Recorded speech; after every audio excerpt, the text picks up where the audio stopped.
not going to elevator pitch you a book that is life-changing. And that book is Harry Potter, The Half-Blood Prince. And the Philosopher's Stone. You got it.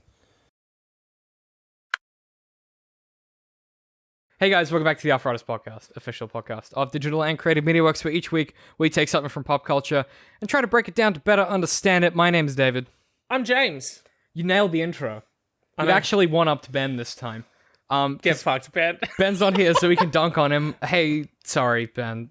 You're still my friend. I still prefer you, Ben. So do I. To Yeah. me? Wait.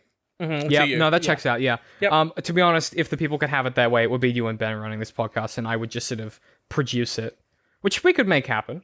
Hey, Ben, I've got an idea for you. Me and you spin-off podcast. BCM Works. Ben Creative Media Works. Ben Creative Media Works. Should be BJ, but then you could get some bad branding in there. It takes a weird turn. Yeah. But this week, the reason that I've dragged you from the Primordial Ooze, I assume that's where you live, is that we're talking about the futurism of Black Mirror Season 4. This is Futurism Month, and that's... You're theming months now. Yeah, that's right. Yeah, because what I realized a while ago is that was a really good idea, because it meant that we could have some focus for a month and do some actual research to educate ourselves and then deliver useful, insightful topics. Yeah. With jokes also. I'm personally very excited that January, aka Giant Month, is over. It's and very... back with February for Futurism. Let's not bring up Giant Month again, if you don't mind. Also, for those of you who are new listeners or don't know, we've started using the Patreon Lens app thing. So if you are a Patreon paying $3 or more, you get a bunch of behind-the-scenes access in real time, which is kind of cool. So keep an eye out for that. Is that happening right now? Not literally right now, but because my internet's dog shit. But like it, if it wasn't bad, we would be happening right now. If it didn't suck, you'd be seeing some real dope shit. Exactly. Australia hates progress. So the kind of way that I wanted to structure this episode is going to be a bit hinky, because my initial thought was like, just go episode by episode. So that's kind of what we're going to do. But what I want to try and establish is what exactly this season's thesis is, because the other seasons didn't really have like any connective tissue, right? Mm-hmm. So season 1 is very dissonant. Season 2 is very dissonant. Season 3 has stronger themes, but there's no thesis. Okay. Whereas I feel like this season in particular has a really like pretty crystallized message between all the episodes. It deals a lot with like virtual reality and like unreliable narration and a whole bunch of elements. So what I thought we'd do, if it's okay with you, James, is we go through each episode, chat about it a bit, have a little bit of a chat about it, do some analysis, and then at the end kind of try and decide what the fuck it is that they're trying to do with the show. I would argue that we would do that anyway, even if I wasn't cool with it. So I think we should just do it. That's a good point. So the first episode was the USS Callister, which is the Star Trek one. Yep. And this one's kind of weird because it's not really a utopian society or a dystopian one. Right. Which is odd because a lot of the other episodes in Black Mirror are like, here's the normal world, but everyone has eye lenses. Or here's the normal world, but dating's different. Whereas this one very much felt like, here's the normal world, but VR is psychic now. This one was, I've got a tiny little 3D printer. Did you lick a lollipop one time? You fucked forever. You're trapped. You fucked. I've got your DNA. Which kind of implies a lot about like the way that they want to deal with constructed realities, right? Because one of the biggest things that Black Mirror does incredibly well, and don't quote me on this because some of it's bad, but a lot of the time when they deal with constructed realities like VR, they have this interesting approach. So that episode where it's basically Resident Evil, but it's inside your brain and it kills that guy. Yeah. That kind of stuff is interesting, not just because it takes the concept of VR or constructed reality, but because it goes, well, what's like the end point? Like, where are we going to get to? At what point is the excitement of the thing not enough that it has to keep going?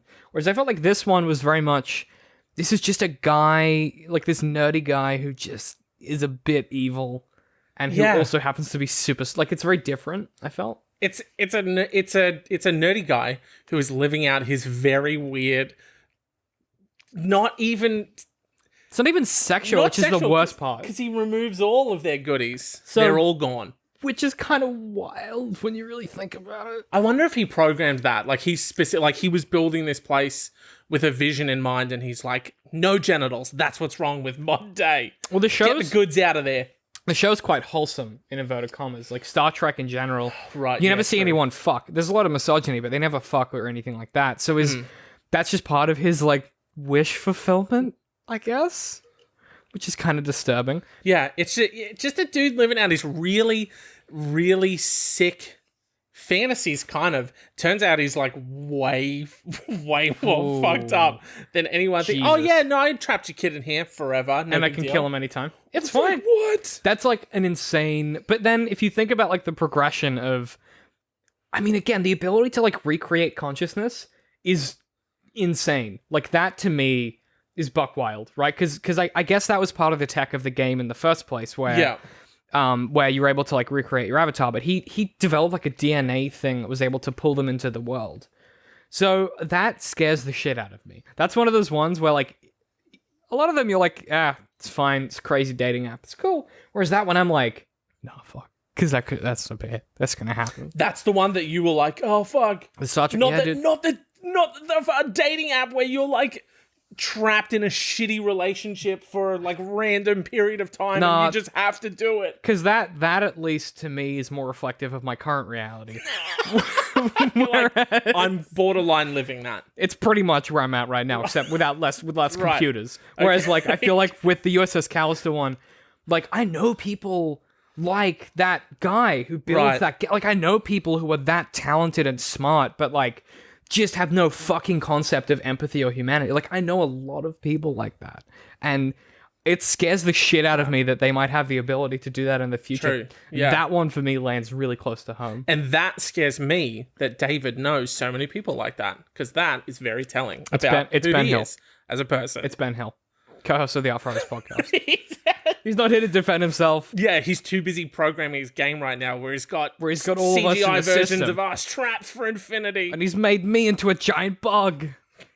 But I think the point of that episode in particular is, gee, isn't it awful when nerdy people get access, like nerdy, like kind of fucked up people get access to wildly complex technology and the ability to recreate consciousness. And also when like someone is... I don't know, it's so weird because like he's so gifted and he has so much like power, but just none of that in real life whatsoever. He just bottles it up and he takes it home. He's like, I'm gonna fuck with my CGI friends. It's very like, I feel like he's in that realm of like, and this is an awful thing to say out loud, but I'm gonna say it anyway. It's like that kind of dangerous sociopathic tendencies that lead you to like people that do like school shootings or bombings. Like it's that kind of inability to take control in real life, so you have to exert it somewhere else.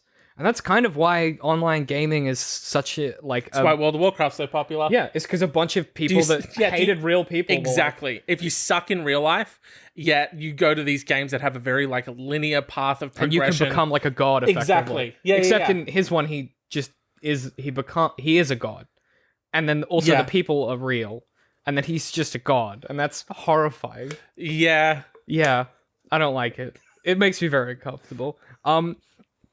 Next one on our list is Archangel, which is where the mother uses the tablet to see what her daughter does. I fuck with this episode. I like this one a lot. Pretty good. Also, the daughter, when she's older, is an Australian actress who is in Puberty Blues, and she's incredibly good. Oh my god! And I really like her. This just tiptoed into like every conversation with my dad about like any actor. He's like, watching this new series and blah blah blah, and also did you know the lead character, they're Australian. It's fine. I can leave if you want. If you're gonna be like that. This is like a classic "careful what you wish for" thing, right? Yeah. Do you think it?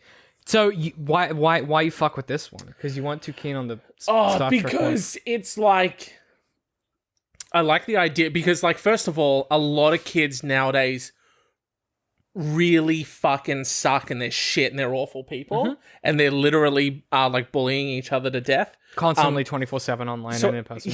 Yeah, so I feel like if you have this little thing where you can like keep tabs on your kid, in this case it was fine because her daughter was like chill. But until she started like snorting coke and stuff. Which, hey, we've all been in a van with a greasy guy and snorted some coke. Yeah. It's happened to the best of us. Which I would say came as a result of... Do you think maybe this is about, like, hey, this is what happens when you fucking bubble wrap your kids? I think it's more... Yeah, like, it's basically... It's the classic narrative of if you try to be overprotective, you push people into doing dangerous things. Yeah. And maybe it's a case of, you know, you want to protect your kids, right? So, like, if you're a parent, the one thing you want to do is make sure that your kids are safe. Yeah. But the truth is, the world is an awful place and it's full of bad people doing bad things. What you should be doing is teaching them to insulate themselves against the charlatans of the world that will take them for providing what them worth. with the tools to deal with shitty stuff instead of buying a tool. Yeah. And then hoping it works. Yeah. And just blurring out everything that sucks. Which is crazy. And then, you know, even I think some of the saddest moments in that episode are when she's much younger and she's trying to learn about the world and it just starts to go blurry and you're like, oh God. And imagine like growing up and just having like no idea of like a lot, like no concept for a lot of shit. Because you can't, because it's just not, it's not available to you. Exactly. Which, you know, when you think about that, that's a lot of the, oh God, that's like a lot of how religion tries to make people think. That's a big analog point, there, actually. Yeah. Yeah. It's like, we're going to protect you from the world and we're going to kind of archangel you. Maybe that's why it's called Archangel. Oh, shit. Oh, shit. Maybe it's a religious thing. Because that makes sense, right? Like it's trying to parent you into the right kind of mold where you can't get access to stuff that would open your worldview and expand you beyond the kind of capabilities of what is in front of you. Yeah. Fucking hell. That's a good point, actually. We cracked it. We did it. Together. Solved it. We've done it. We solved Black Mirror. No, that one I really liked. Yeah. Especially like, the story, the whole episode's great. And then when she beats the mother at the end with the tablet, I was like, dope. Yeah, exactly. We don't see a lot of people getting hit with tablets in film. Not enough. Not enough. Everyone's got one. It's a classic but you crime, don't see anyone getting beaten with one. Nor beaten with an iPhone, which I'm keen to see at some point. Just really clock someone across the face. It's where Black Mirror is. It's filling that gap in the market. Filling the void. And you know what? Someone's got to do it. And I'm glad that it's Black Mirror. I'm glad that it's Charlie What's-His-Face. Booker. I don't know if it's Booker or Brooker, but it's Charlie. That one. Charlie, the guy that made the show. No, I fuck with that episode pretty hard as well. Next one is, I think it was the least high rated one of the season, like on the star chart on IMDb. Which one is this one? This is Crocodile, which is where the woman uses memories to track crime. Oh, I mean, it's not really like that episode. It's not really. It doesn't have anything to say, but it's just it's just pretty good. It's pretty fucking cool. Like this woman just, I don't know. I really dig that episode where it was sort of. And spoilers, obviously, but like when you find out she killed the baby too, I was like, oh, you just kept going and going and go. I was like, oh, fuck. Yeah. It reminds me a lot of like Fargo, where it's like that progression of how do you become a serial killer, usually by accident. A step at a time, apparently. Baby steps. And then like dealing with something that happens as a result of the thing you just did, and then dealing with that.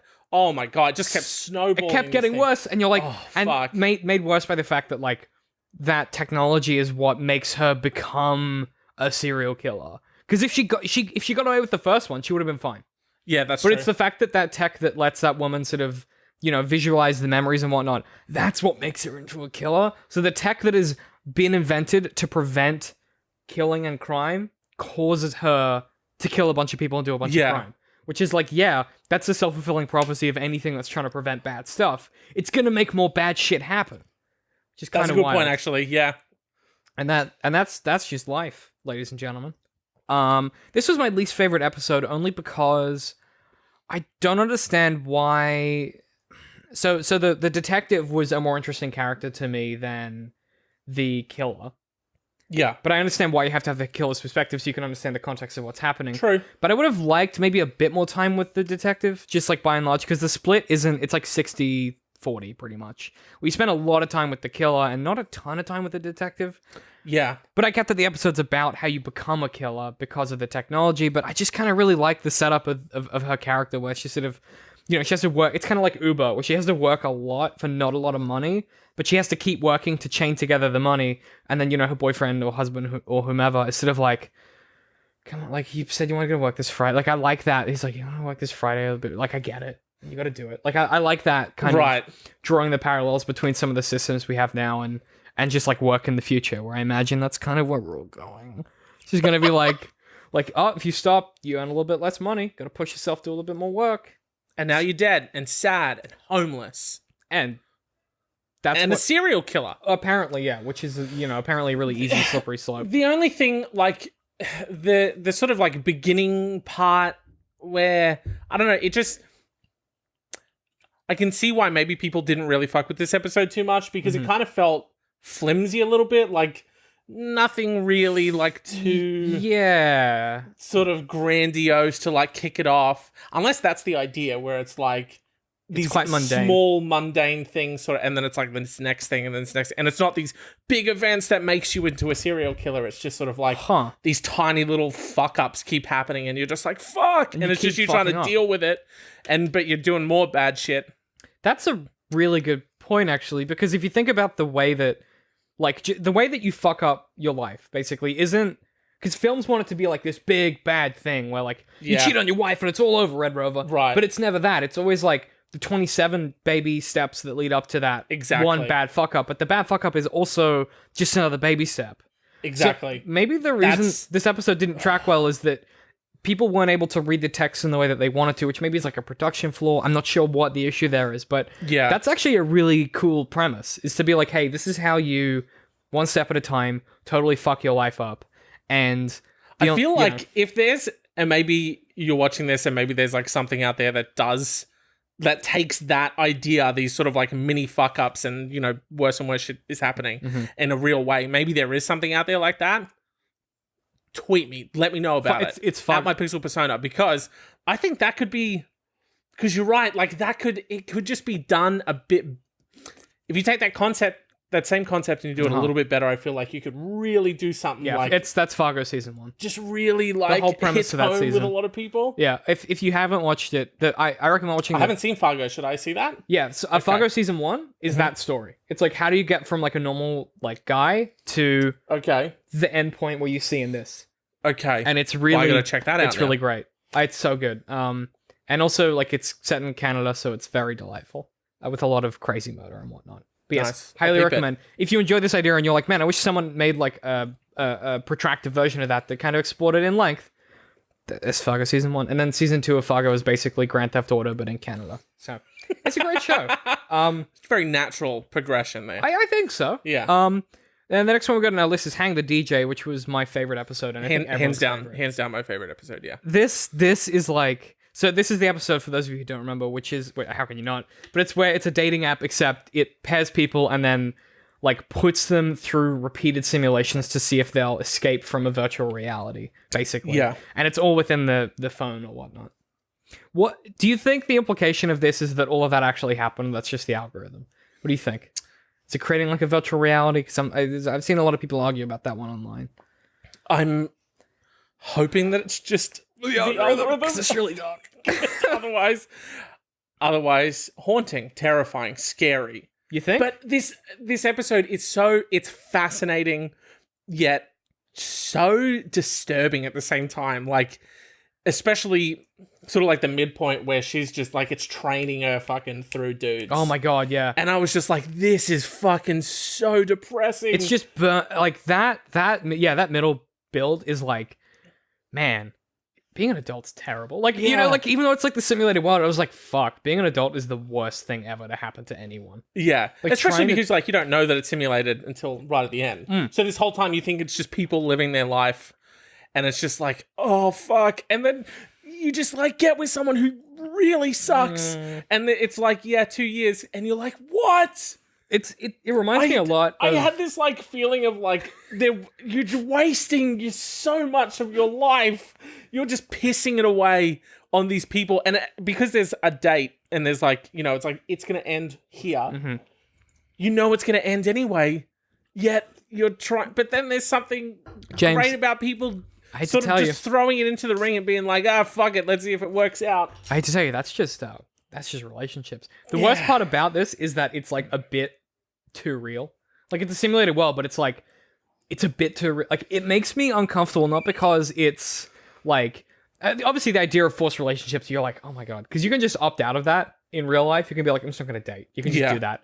The worst part about this is the realization as you watch through that, like, as much as they're forcing people into relationships, in regular society, there is an expectation that you will partner up and you will do these things. So even though it's not forced in real life, you kind of tend to follow those patterns anyway. Yes. A lot of the time. Yes. Which is the worst part about this. Yeah. Because I was like, fuck, I need to change what I'm doing. This is awful. Yeah. Like, it That's made me so true. uncomfortable. Because, no one's, like, got a gun to your head and they're like, why don't you have a girlfriend? Or, like, if you do, they're like, when's the marriage happening? But every time you go to your parents for dinner, they're like, so, what's up, oh what's my up, God. what's-" Or any fucking wedding you go to. People Oh are my like, God. when's your wedding? And you it's go, just like, "Okay, dog, leave me alone."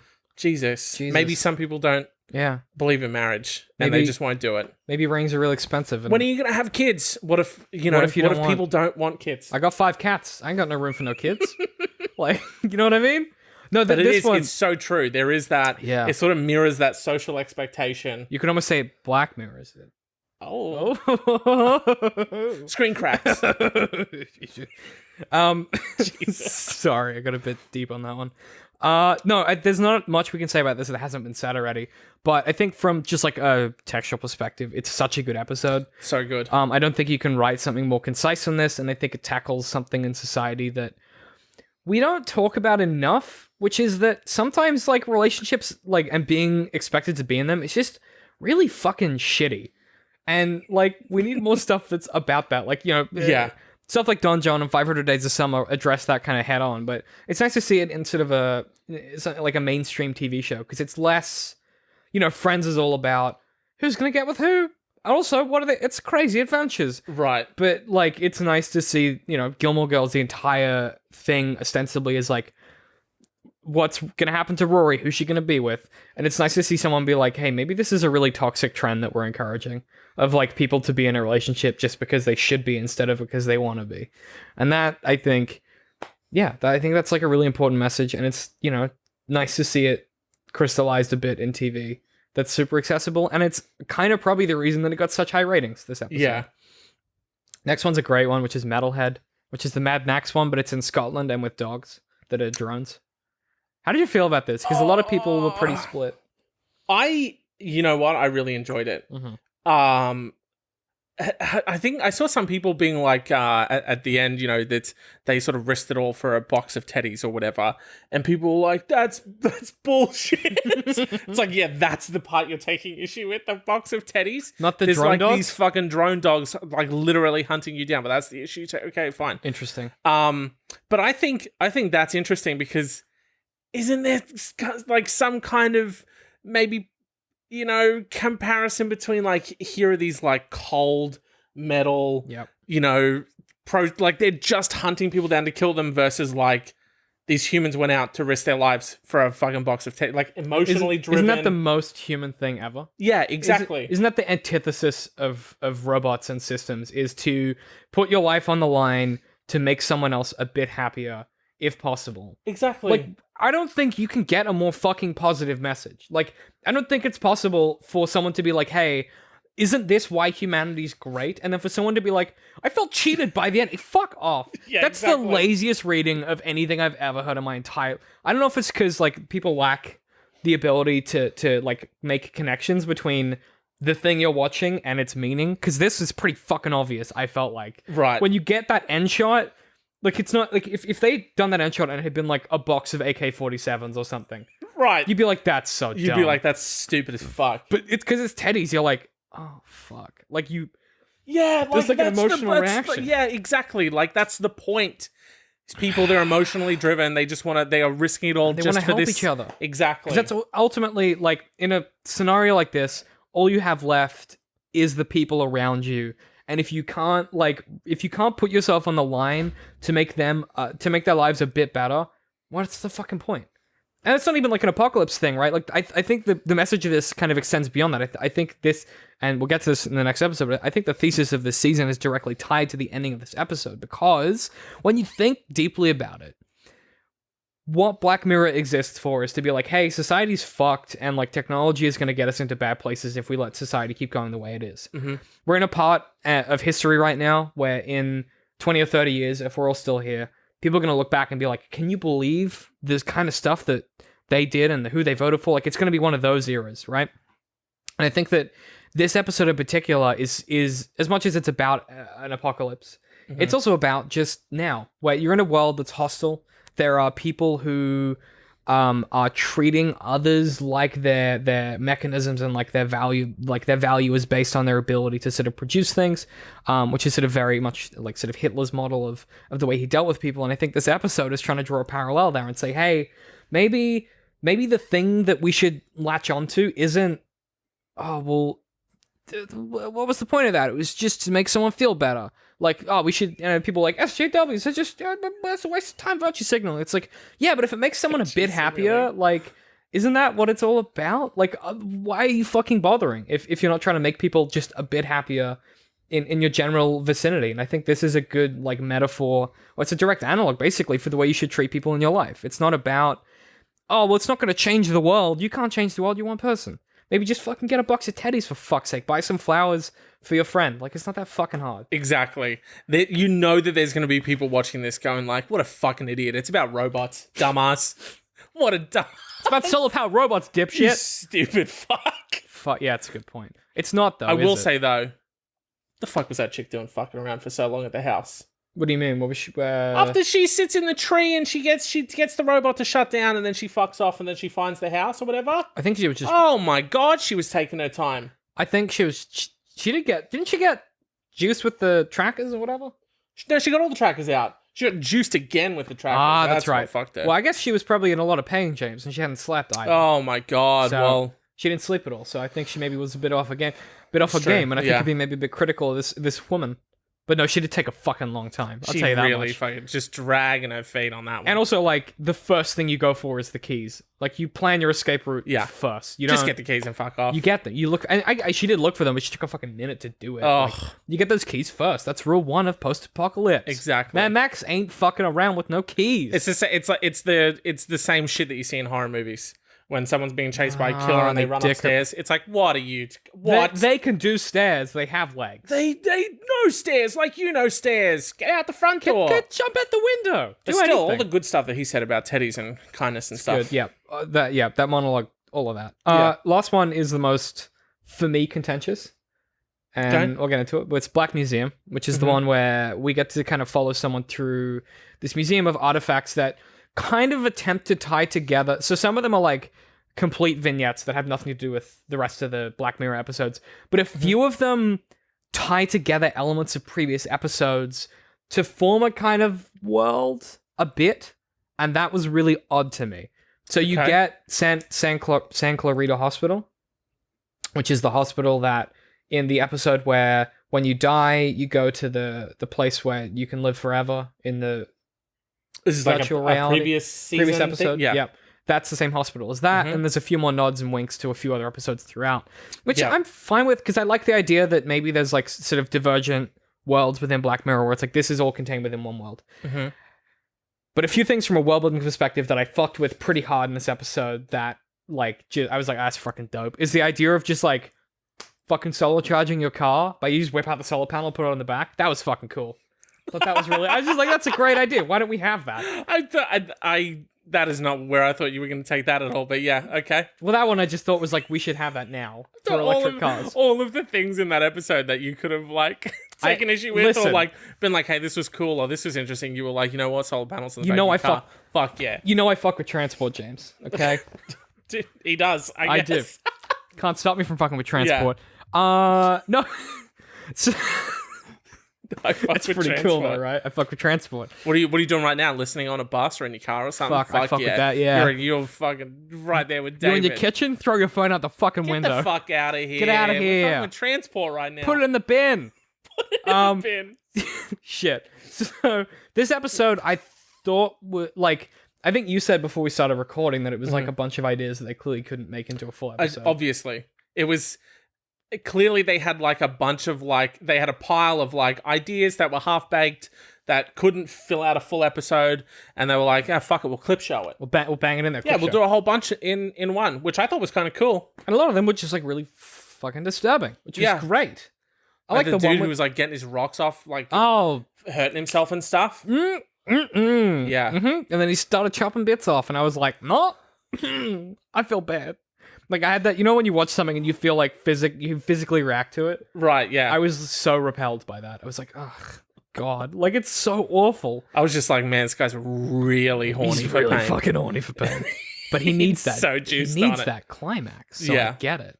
But I think one of the reasons I felt like this was maybe a weaker episode was from the start, like when the air conditioning isn't working, it's like a bit of a convenient plot contrivance. I thought to have him sort of like he's like the aircon's broken. Mm-hmm. You didn't really need that. He could have just been like continually turning the aircon down because of the poison. Like it was just weird that they thought they should do both. Because he's sweating and he's like, oh, the aircon's broken. Right, because she broke the aircon. Right. But why did she break the aircon? Like that wasn't directly related to the plot? Because she poisoned him? Oh, because of the water, I guess. Maybe, yeah. She broke the aircon so he was hot, so she offered him water.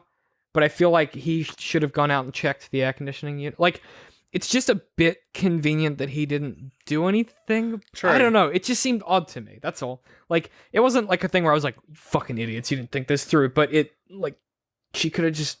There's other ways you can convince Also, someone. I just super wouldn't drink a bottle of water that was already opened that a stranger gave me. You could Hot just... today, isn't it? Poison water? Sorry, water? Also, that's his office and where he lives. He must have taps. Yeah. So... I'm sure he's got water. He must have water. It's... Is the only...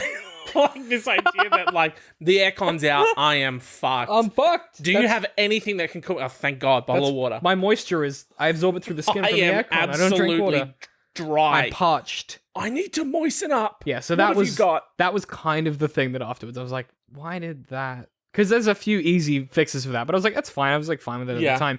But Sometimes stories just do that because they're like, fuck it, we need to get into this somehow. Breaks the thing, gives him a bottle of water anyway, so skip past that. And now yeah, we're but it's into like this you part. get it's a TV show. You get a few drafts of it. You get a few Yeah, runs that's at it, and your editor goes, And also, that's your job. Maybe just write it yeah. better. Your editor goes, hey, that's kind of lazy, and you go, oh, fuck, it is, and then you go, great, I'll change it. Not, it's kind of lazy. Yeah, fine. Like you don't just go, yeah, that's all right, unless you're fucking George Lucas. But like that. Shots The drive-by. fired. Yeah. No, it just like bothered me because everything else was so well done this season. But that I was like, what? Why would you drop the ball in the last one? Like, Right. you guys got tired of it. You're like, fuck, we gotta pump out that last one, huh? Shit. I Eddie's feel on like holiday. the whole last episode was just like a Frankenstein, mishmash, mashup of ideas. So they were just like, I'm not remixing fuck that. it. I'm not remixing that for you. I'm not putting dubstep behind that. Okay. I But it really might happen. appreciate it. Yeah. I super wish you would, but that's It just fine. felt lazy because lazy writing, lazy editing. So. we all have our sins.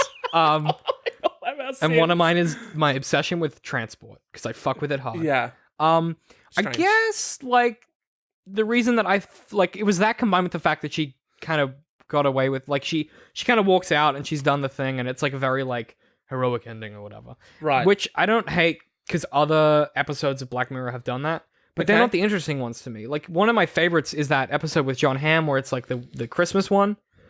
And it's, they're in that kind of virtual reality and he's trying to get this guy to confess to a crime. And it's incredibly complex and detailed and super interesting. And it deals with time and it jumps around and shit. Whereas I felt like this was just kind of... It was a bunch of vignettes and then she did the thing that she'd done and then he died. And I was like, okay, well, but why? Because Do you think maybe because this one, it's kind of like one of the things that Black Mirror kind of does is they explore... not ideas that people haven't explored before, but they do it in a way that is kind of fresh and new, and that kind of feels stale and old. Where it's like, yeah, peace out, fucked shit up, I'm out of here. Yeah, it's like I killed the guy that killed my dad. Yeah. Get fucked, cunt. Like that. Yeah, that kind of Yeah. lazy sort of. We did it, yeah. Like it's like Batman kind of like killing the guy that killed his parents. You're like, great, fucking Yeah, whatever. I Like don't give a shit. super good. Like yeah, I think that's maybe a part That of was it. also another thing. Is like, did you care? Mm. Did you like we don't know who this girl is, and then it's like, haha, I know this person, and also I'm here to burn this down. It's like I don't. Why do you need to burn it down? I don't know. I just didn't really have any connection with that. Yeah, it was a. I thought it was a clever idea they had, but I think Yeah. the execution was lacking. Yeah, I I kind think- of wasn't Like I didn't give a shit about and I wasn't surprised. You're like, oh what? Yeah, you were like, okay. You Yeah. just kind of was like, all right. Yeah, Because they didn't, I think because they didn't open with the main attraction, even like alluding to it properly. Because if at the start she'd been like, oh, this is the like when she pulls up to it, she's like, oh, this is like, if you had some indication this is the place where they have a guy that you can electrocute repeatedly, right? Then you would have seeded that element. So when you finally get to it and you spend the whole episode being like, get to the main attraction with the guy that and she goes, that's my dad, you'd be like, oh, that's his daughter, because there's no seeding, the payoff doesn't exist, which is just not great. It's kind of like, it's like someone else is telling a different story, and then halfway through they're like, oh, also, like, this is loosely related, and you're like, oh, is it? And then they're like, oh, yeah, it's done. You're like, oh, yeah, actually, there's the 7 Horcruxes, and then it's Voldemort, and then he. It's kind of a bit like that almost, a bit like Harry Potter. All these bits. Yeah, all these bits that don't really make sense, and you kind of have to retroactively kind of put them all together. Why am I drive-bying Harry Potter so much? It's fine. Yeah. It's not a lot of shots at Harry Potter. Well, only one. My previous one was at George Lucas. No, I think from that, though, we can extrapolate a bit of the thesis for this season, because I think it's a bit more clear than the others, just in general.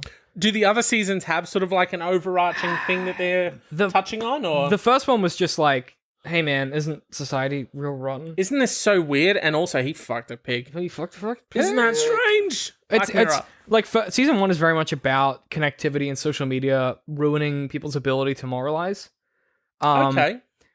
Which is kind of, a lot of the seasons are about that. But this season in particular deals less with...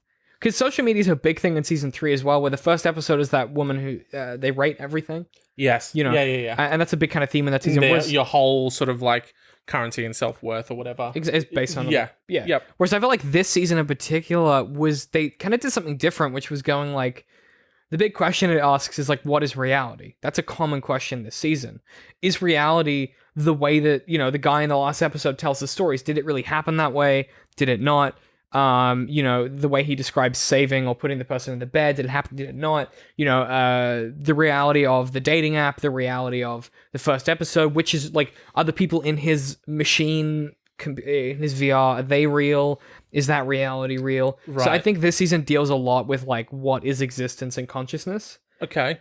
Particularly because the last episode, they spend like a lot of it being like, she's in a bear. Like, a lot of it's dealing with like what happens when consciousness is out of your control. She's in someone's head. So I think the thesis must be somewhere around consciousness. But because that last episode rewards her for punishing him, I'm confused as to the message. Because really what that last one is trying to say is, you shouldn't fuck with people's consciousness because that's theirs, and then when you do that, you're going to cause bad things, and you should be punished for it if you exploit that, right? Okay. Because he exploits her father, and then punishes him repeatedly, and then uses it to make money. And then he exploits and ruins the life of the wife, who he puts in a teddy bear, right? What if the whole overarching sort of idea is just the loss of control? It super is though, isn't it? Because that would tie in sort of like the Metalhead episode as well. Yeah, she's out of control of the world. Even in the Star Trek one, ultimately his punishment is to lack control because he took control from them. Yep. He's in this unblinking void. The dating app, they're just trapped in these relationships. They have no control of it. I think even to an extent, like Crocodile, she's out of control of her actions because the memory, the detective with the memory ability to track her is pushing her further out of control. She's spiraling, to the extent where like they're out of control on the road when they hit the cyclist at the start of it. I think that's kind of the overarching, that's the connective tissue, right? Yeah. Because I think ultimately what this season is trying to say is that when you lack control, what ends up happening is a lot of bad shit. But that's only if you try and exert so much control, much like in the episode with the tablet, so she can see through her daughter's eyes. Yep. The exertion of control over her daughter is ultimately what causes all the problems. Yep. Whereas the most successful life in that kind of context would be in the last episode of the season, where the only thing she's in control of is her actions, and she's actually able to manipulate him and not give away that she's in control of the situation. And it's the explicit control that seems to be the issue in a lot of this. It's people deliberately deciding to control others versus just sort of, I guess, like being able to be in control without hurting other people. Perhaps. you know, the guy who's sick in that last episode with the toes and cutting shit off, he's out of control because he tried to tap into something that was sort of maybe beyond his abilities. Crocodile, where the more she tries to gain control over the situation, the worse it gets. Fucking hell. I think, the whole season is about that. I think that's ultimately like, if you're going to tell someone what this season's about, I think it is about like the loss of control, and it's about what happens when you try and exert too much or when you exert too little. And, you know, I think ultimately it's bad. Like, it's bad anyway, because you never have control. Life is random. Life is full of chaos. The only thing you can do, as Metalhead suggests, the only thing you can do, because life is this chaotic mess where control is impossible, the only thing you can do is be kind, because you got to go get the teddy bears. You got to make other people feel happier, right? Life is chaos, be kind. Wow. I think that's the message. I felt you like, you know what I mean? Like tying it all together and coming to that like final logical conclusion. Oh, we didn't plan that, but fucking hell. This is That's a great good. season of television. Shit. I think we did it, James. We did it. We solved Black Mirror. We did it. But it's that time of the week. If you've got any recommendations, what have you been watching, playing, listening to, copping? Playing still just fucking chugging away with Zelda Breath of the Wild. Oof. I really feel like I fucked up getting the Switch and being like, yeah, the first game I'll play is Zelda Breath of the Wild, because it's like a total fucking time pit. I'm still playing. There is so much to do. I've only amazing. killed 2 of the divine beasts, and I've spent so long in this game. It's a long time. My recommendation is, if you bought a Switch recently, or if you're about to buy one, Get Zelda. do not start with Get Zelda, Breath but of the don't Wild. play it first. It's too good, and you will just get sucked into it, and it's a goddamn nightmare. It might be the best game ever made. And that's a discussion for another day. Jesus, but it could be. It's a statement. I'm making a video on it, but it could be. Recommendations. Just finished a book called Start With Why. Life changing. If you're into that stuff, not going to elevator pitch it because it's very good. Just go check it out if you're into. Go peep it. If you're into sort of like, you know, life having a reason and stuff. Just and like sort of what we talked about. Yeah. Almost, because you listened to this episode or watched it, so maybe you're interested in that. Ties in very nicely. If you fuck with the last thing David said, to tie it all in and caring about people and all that stuff, you'll probably fuck with it. Yeah, that's good. I'm trying to think of like if I have anything to contribute to this, because I've been so busy. I'm still playing Subnautica and Darkest Dungeon. I've got a fucking problem with those two games. Does. I see it pop up in my little. It's Steam. constant. I just can't David's stay away. Subnautica. But from this episode, I'm going to highly recommend Fargo Season 1. If you like the ideas in that episode of Black Mirror, check out Fargo Season 1. I'm going to peep it. I recommend watching the TV show before the film. The film is the same plot as Season 1, but you'll get more from the season of TV before you watch the film, because the film is... Do you think, should you go Season 1, film Season 2? Yeah, because Season 2 is not related to Season 1. They're sort of anthology seasons. So you could just do Season 1 and then not touch it? Yep. And you'd be at the end of that story, which is the perfect TV show for me. Yeah. I've been listening. Missy Higgins has a new song out it's so good. So if you're a big Australian music fan, Missy Higgins has a new song that's fucking incredible. So I haven't heard the name Missy Higgins in a very long time. She's one of my favorite singers, so you can peep that. She's incredible.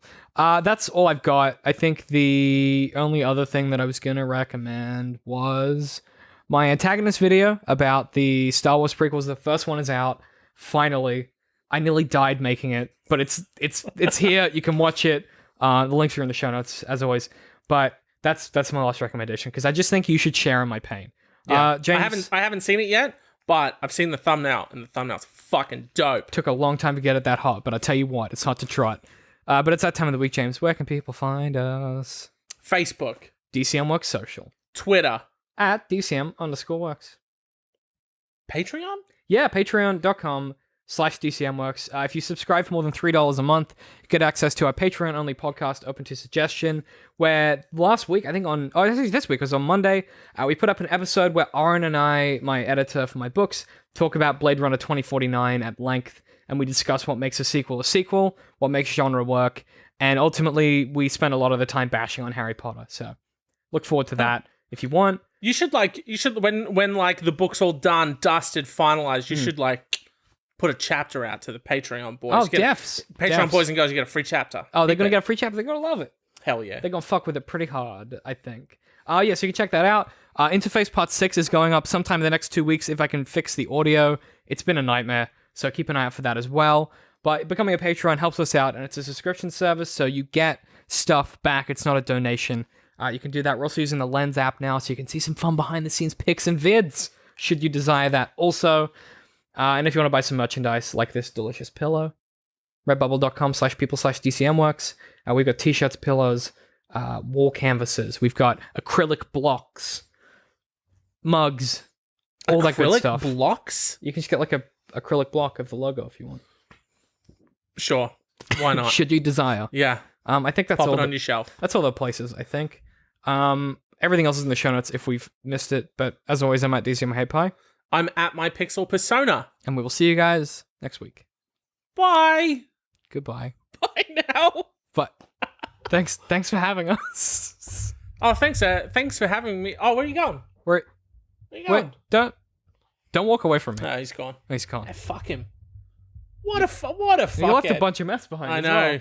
There's cans Fucking everywhere. Jesus. He's pissed on the floor. Oh, what an animal. greasy bastard. Ah, Yuck. fuck. Gross.